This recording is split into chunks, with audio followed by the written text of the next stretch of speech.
আলাইকুম, সবাই কেমন আছেন? আশা করি ভালো আছেন। আপনাদের দোয়া এবং আশায় আমিও ভালো আছি। তো কয়েকদিন থেকে মানে বর্ষাকালে ঝিমঝিম পানি হয়, পাকোয়ান খেতে খুব ভালো লাগে।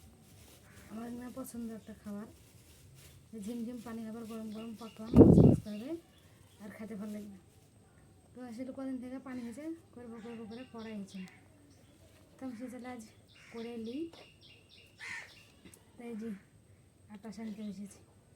তা আসলে আটাটা আগে মানে দুপুরে রান্নার কালেই একটু মানে সাইনে ভিজে দিয়েছি।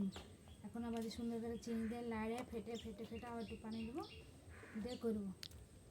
তো আসলে দেখে হয়তো মনে হচ্ছে যে কালো, লাল কেনে কি কালো কেনে, তো একটু এটা কালচিনে ধানের আটা, তার লাগে একটু মানে কালো তাই লাগছে লাল আটাটা।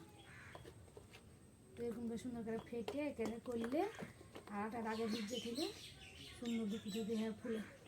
তো পকন্ড হয়ে গেল, অবশ্যই আপনাদেরকে শেয়ার করবেন।